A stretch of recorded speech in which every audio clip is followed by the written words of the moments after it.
Kacey and I'm here to give my speech about EMS and how it's changed over the years with the process of the schooling, the rides, and the ambulance operations. First of all, blood and guts is a gruesome sight, but for an EMT, paramedic, fireman, any kind of medic, it's like an adrenaline rush. There's different tricks and trades of the station, but they're not very hard. Once you go out and work, say for like Memphis Fire, they have their own way of setting up their units, when their calls, or how they basically operate. The different skills that you learn, that we learn in school, also helps on the field. To a certain extent, that's like an art. You have to know how to control the bleeding or stop the pain from a patient. In EMS, there's many steps to endure to become and live the lifestyle of an EMT. I'm currently attending school, and so are y'all, and I'm going to share these steps with you guys. There's 2 semesters, 80 hours on an ambulance. You have 6 12-hour shifts, and then there's the 1 ER time in the hospital.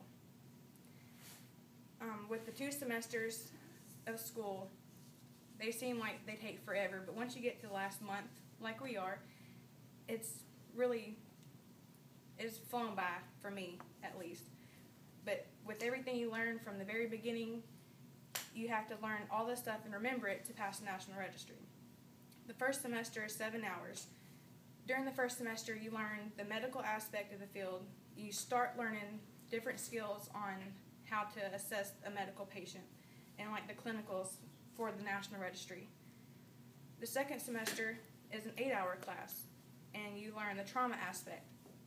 You finish and master the skills of the bandaging, splints, shock, things like that to pass the National Registry.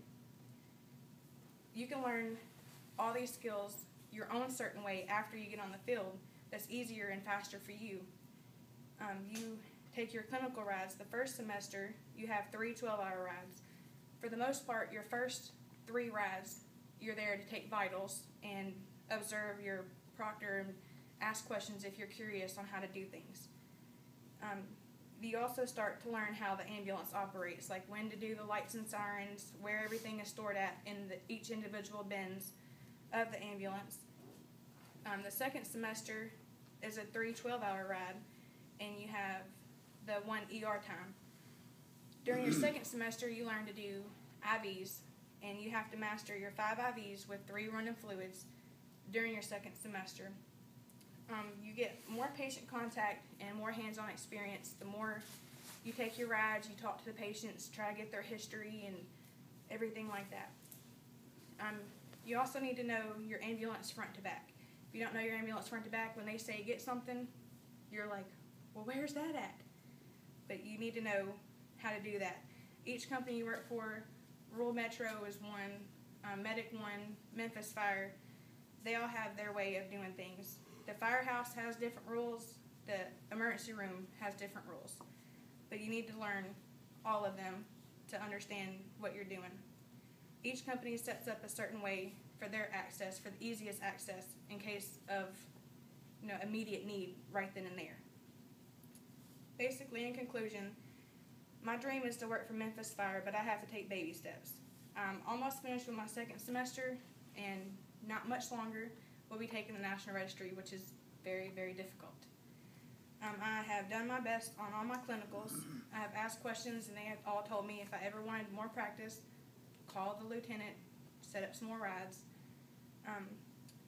For the most part, I know my ambulance inside and out. If they tell me to go get the backboard, I know what door it's in. EMS, a lot of people see things that they freak out about, but like blood and guts, that can be gross to some, but it's just another day on the job for us. Thank you. Very good.